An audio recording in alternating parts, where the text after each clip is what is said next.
Olá, meus irmãos e irmãs, bom dia, 8h30 da manhã. Nos encontramos para meditar a Palavra de Deus. Por isso, acolho a cada um na graça e na paz de Deus, nosso Pai, no amor do Cristo e na comunhão do Espírito Santo. Bendito seja o Deus que nos reuniu no amor de Cristo.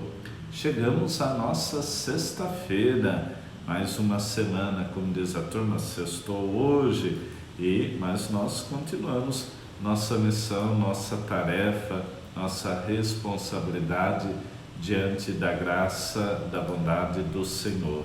Viver então cada dia segundo a palavra de Deus, viver esta palavra que nos sustenta, que nos alimenta, e viver, acima de tudo, guiado pela força do Espírito Santo. Então quero acolher mais uma vez a cada um que chega para rezar conosco através do Facebook, através do Instagram e através do YouTube, pedindo ao Senhor que envolva o nosso coração. Vinde, Espírito Santo, enchei os corações dos vossos fiéis e acendei neles o fogo do vosso amor. Enviai o vosso Espírito e tudo será criado, e renovareis a face da terra. Oremos, Deus, que instruísse os corações dos vossos fiéis com a luz do Espírito Santo. Fazei que apreciemos retamente todas as coisas segundo o mesmo Espírito e gozemos sempre da sua consolação por Cristo Senhor nosso. Amém. O Senhor esteja convosco, Ele está no meio de nós. Proclamação do Evangelho de Jesus Cristo, segundo Mateus. Glória a vós, Senhor. Naquele tempo, disse Jesus aos seus discípulos: ouvi a parábola do semeador. Todo aquele que ouve a palavra do reino e não a compreende, vem o maligno e rouba o que foi semeado em seu coração. Este é o que foi semeado à beira do caminho.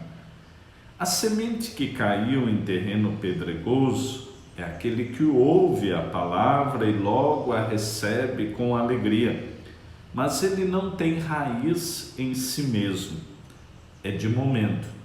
Quando chega o sofrimento ou a perseguição por causa da palavra, ele desiste logo. A semente que caiu no meio dos espinhos é aquele que ouve a palavra, mas as preocupações do mundo e a ilusão da riqueza sufocam a palavra e ele não dá fruto.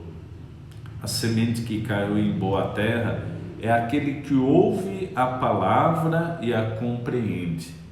Este produz fruto.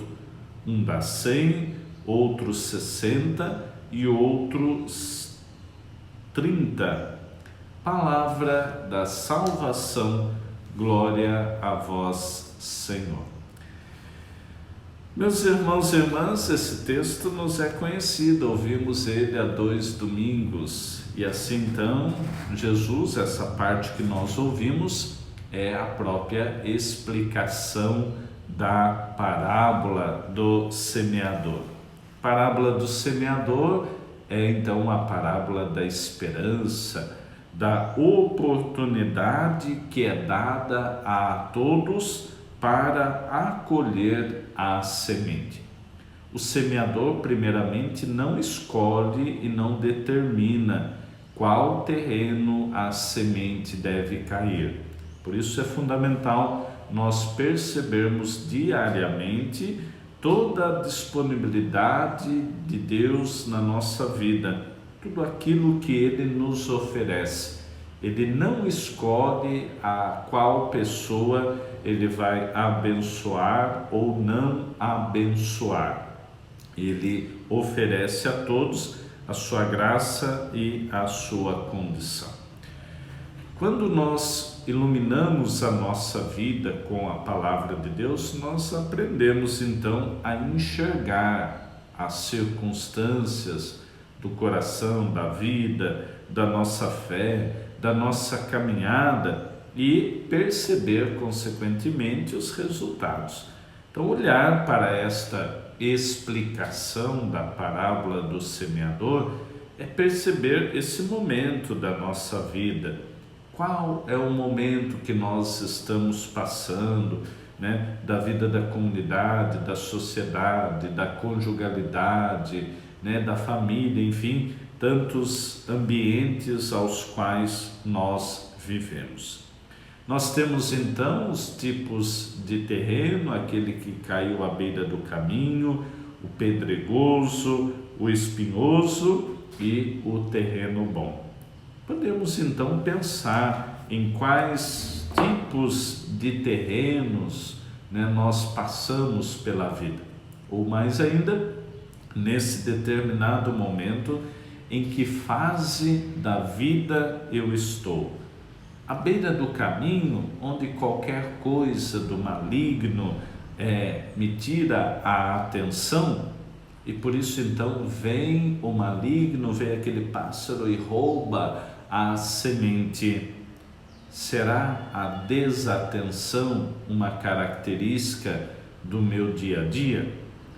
Quando nós pensamos no terreno pedregoso, nós então vamos pensar no sofrimento, na perseguição, o que hoje pode atrapalhar a nossa caminhada e tantas situações da nossa fé.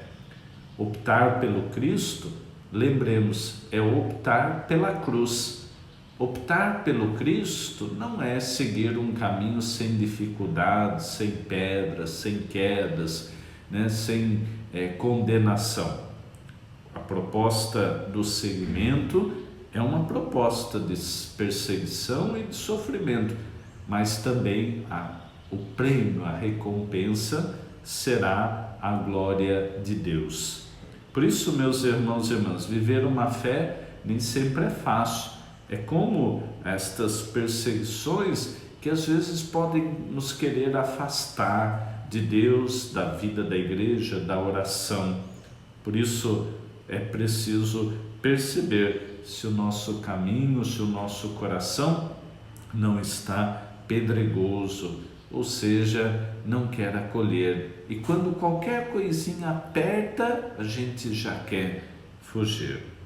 Por isso, o terceiro tipo é o tipo espinhoso, ou seja, aquilo que sufoca, o sufocamento que vem através de ideias, o sufocamento que vem através de pensamentos, o sufocamento que vem através de angústias e de tanta coisa que então vai nos tirando a vida, vai nos tirando o ar.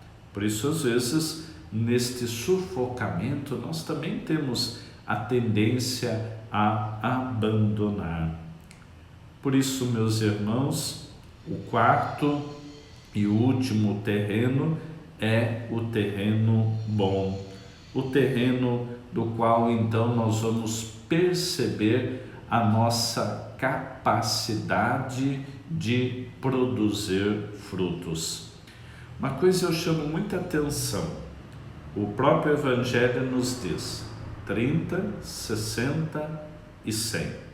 Ele não determina 100 para todo mundo. E aí então às vezes estão os desafios da nossa vida. Nós temos um ritmo e às vezes queremos que o outro esteja no mesmo ritmo do que cada um de nós. Ou seja, nós sempre queremos que o outro produza a mesma coisa, a mesma quantidade, o mesmo tipo de fruto que eu produzo. Então, normalmente a gente exige de nós mesmos e acaba exigindo do outro que ele produza 100 frutos. Mas observe, Deus se satisfaz também e acolhe, não que ele não possa chegar aos 100, mas acolhe aquele que produz 30, acolhe aquele que produz 60 e acolhe aquele que produz 100. Por isso, meus irmãos e irmãs, pensemos um pouquinho nisso. Não percamos o núcleo, o ideal, acima de tudo, que é produzir fruto. Senão a gente vai ficar brigando com a gente mesmo. Puxa, hoje eu não produzi 100, mas que bom que você produziu 30. Hoje eu não produzi 60, mas que bom que eu produzi 59. Então, às vezes a gente foca em números e dados e esquece do esforço de produzir. Então, acho que isso é a grande mensagem que eu tiro do Evangelho de hoje. Não perder a capacidade de produzir frutos. Lembra que esses dias eu dizia de quais são os sinais da vida, da ressurreição?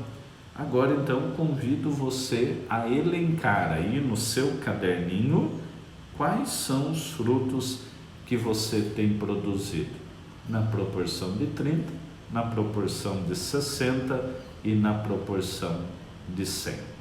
Deus lhe abençoe, fique na paz, um dia cheio de bons frutos para você e que continuemos então com o coração disposto a acolher a presença de Deus. O Senhor esteja convosco, Ele está no meio de nós. Desça sobre vós a bênção do Deus Todo-Poderoso, Pai, Filho e Espírito Santo.